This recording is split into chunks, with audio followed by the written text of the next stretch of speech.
Imagine getting up from your favorite chair, and in an instant, everything goes dark. As the room starts to sway like a ship in a storm, you reach for the armrest or the edge of a table. Your heart pounds against your chest as if it's trying to break free. It's a frightening feeling, isn't it? Most people just call it dizziness and move on, but there's a crucial truth they don't know. Your brain is actually being deprived of oxygen because your blood suddenly rushes down toward your socks. Gravity is winning a tug-of-war against your heart. And if you're over 60, those tiny sensors in your neck that should be sounding the alarm might be asleep. This is essentially a system failure. And while most people will tell you to drink more water, that general advice can actually backfire. Because if you flood your system with plain water, you essentially wash out the salt your blood vessels need to stay full. You're not hydrating your body, you're diluting it. And your blood needs structure. Now, let's look at what's happening inside your blood vessels.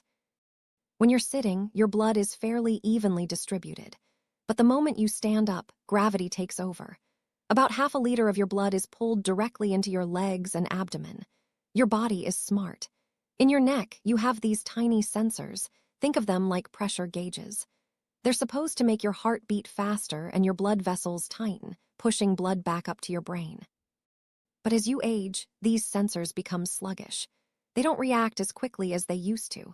And this is where the hidden pattern comes in. If your total blood volume is low, meaning there's not enough fluid circulating in your system, these sensors have a much harder job. It's like trying to run a pump with no water in the line. You can pump all you want, but nothing comes out the other end. That's why you feel that blackout sensation.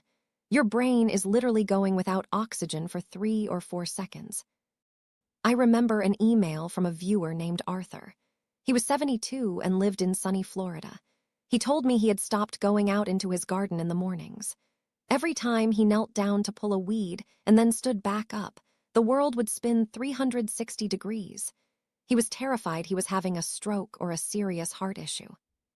He went to his doctor, and most of his tests came back normal. But when he stood up, his blood pressure dropped by 30 points. He was frustrated. He felt like a prisoner in his own home. When we looked at his habits, we noticed he was drinking 3 pots of coffee a day to control his blood pressure and consuming almost no salt. He was essentially drying himself out. To be fair, he was doing everything right according to old advice, but it was making his dizziness unbearable. Which brings us to the solution. Most people, when they feel they need fluids, reach for a big bottle of filtered water. And here's the problem. If you drink large amounts of water without electrolytes, you dilute the salt in your blood. Your kidneys detect this low sodium level and panic. To rebalance things, they start flushing out water. So you drink water and 10 minutes later you urinate it out. Your blood volume stays the same or even drops. You're still dizzy, you're still dehydrated, and probably irritated. It's a vicious cycle. To fix this, we need a volume expander, something that tells your body to hold onto the fluid. This is where a simple drink comes in, a special mix of 3 things. First, we start with coconut water, not the sugary, flavored kind, but plain, raw coconut water. Why? Because it's rich in potassium. Potassium is a mineral found inside your cells, and it helps balance the sodium outside your cells. Second, we add a high-quality electrolyte powder or just a pinch of sea salt. Real salt, the kind that still contains minerals. This provides sodium, which helps your blood vessels retain water. Third, we add plenty of fresh citrus juice, lemon or lime. The vitamin C and citric acid help your body absorb these minerals more efficiently in your gut. Think of this drink like a sponge. Plain water is like pouring liquid onto marble. It just runs off. This electrolyte mix turns your blood into something that actually holds hydration. When you stand up, your heart now has a full tank to work with. Pressure stays stable. The lights stay on. It sounds simple, because it is, but the science of fluid balance in the body doesn't lie. Now, I need to be very clear about something. This is important. If you are taking blood pressure medications, especially ACE inhibitors or potassium-sparing diuretics, you should talk to your doctor before increasing your potassium or salt intake. Some of these medications cause your body to retain potassium, and too much potassium can be just as dangerous as too little. Also, if you have kidney issues, your body may struggle to process these minerals. So please consult your healthcare provider first. We want you steady on your feet, but also safe. Now let's talk about the salt myth. For decades, salt has been labeled the enemy. And yes, if you have congestive heart failure or serious kidney disease, that may be true for you. But for many people over 60, a lack of salt is actually what causes falls. When your sodium levels drop, your blood pressure doesn't just become healthy. It drops too low, especially when you stand up. I saw this with a gentleman named Harold. He was 80 and proud of his no-salt diet, but he was so dizzy he couldn't even walk to his mailbox. We added just half a teaspoon of mineral salt to his daily routine, and within 48 hours, his dizziness was gone. His body finally had the glue it needed to hold onto fluid. It's amazing how quickly the body responds when you give it the right tools. Now, why coconut water instead of a typical sports drink? The truth is, those neon-colored sports drinks are usually packed with sugar or artificial sweeteners. For a young athlete, that sugar can provide quick energy. But for us, it can spike insulin levels. And what does insulin do? It signals your kidneys to retain fluid in a way that may raise your resting blood pressure, but does nothing for your standing blood pressure. Plus, these drinks are often very low in potassium. Coconut water, on the other hand, is nature's serum. During World War II, it was even used as an emergency IV fluid when supplies ran out. It has a near-perfect mineral balance for cellular hydration without causing sugar crashes. And then there's your second heart. Did you know you have one? Not in your chest, but in your calves. Your calf muscles are designed to squeeze your veins and pump blood back up toward your heart. But if your blood volume is low, this pump is working with air pockets. It becomes inefficient. By drinking this electrolyte mix, you ensure that every time your calf muscles contract, they push a solid column of fluid upward. Movement becomes more effective. It's like upgrading the plumbing in an old house. Everything flows better. You'll feel stronger almost immediately. I had a similar realization myself a few years ago.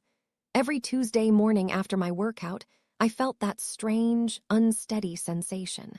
I thought I was drinking enough water, but I was also sweating out all my salt. I started using this exact citrus, coconut, salt routine about 20 minutes before finishing my workout. The difference was night and day. No more grabbing the wall, no more waiting for my vision to clear. Timing matters too. You should drink this in the morning, when your blood volume is at its lowest after sweating and breathing under the covers all night. You wake up dry, so the first thing you need to do is refill the tank. There's also something called post-meal hypotension. After a large meal, especially one high in carbohydrates, your body sends a lot of blood to your stomach for digestion. If your overall blood volume is already low, your brain pays the price. That's why some people feel dizzy after lunch.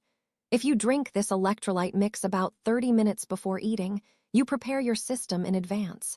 You give your body the buffer it needs to digest without stealing from your brain. I also want to mention Martha, a 68-year-old viewer from a colder climate. She didn't think she could be dehydrated because she wasn't sweating. But she drank 4 cups of herbal tea every morning, and many herbal teas act as mild diuretics. She was essentially drying out her system before 10 a.m. We replaced her second cup of tea with this electrolyte mix, and within 3 days, her morning fogginess disappeared. She said she felt like she got 10 years of energy back. That's the power of understanding your body's mechanics. It's not magic, it's biology. Here's the recipe I want you to try. Take about 240-300 ml of coconut water. Add a pinch of sea salt, just enough to lightly taste it. Then squeeze in half a lemon. Stir and sip it slowly. Don't chug it. Drinking a large amount of fluid all at once can cause your body to flush it out more quickly through your kidneys. Sip it over 10 to 15 minutes. Use it in the morning or whenever you notice dizziness starting to build. Most people begin with once a day and adjust based on how they feel. As for citrus, I prefer lemon or lime over orange juice because they contain less sugar. We need the acidity and vitamin C for absorption, but without a big glucose spike. If lemon feels too sour, use less, but don't skip it.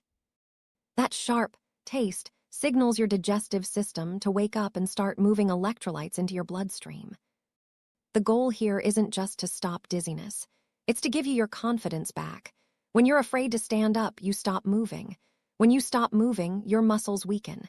And when your muscles weaken, your balance suffers. It's a vicious cycle we see all the time. By fixing the blood volume issue, we break that cycle. We help you move really throughout your day, without the constant fear of falling. And honestly, that freedom is worth more than any pill. One last thing to watch for: if your dizziness doesn't improve after a week, or if it gets worse, that's a signal. Something else may be going on, like a heart rhythm issue or a medication side effect. Don't ignore it. Your body is speaking to you. Listen. But for the vast majority of people I've worked with, this simple shift in hydration changes everything. It's about working with your biology, not against it. Try it tomorrow morning. You might be surprised how much better you feel when your brain finally gets the fuel it needs to stay awake. You can do this.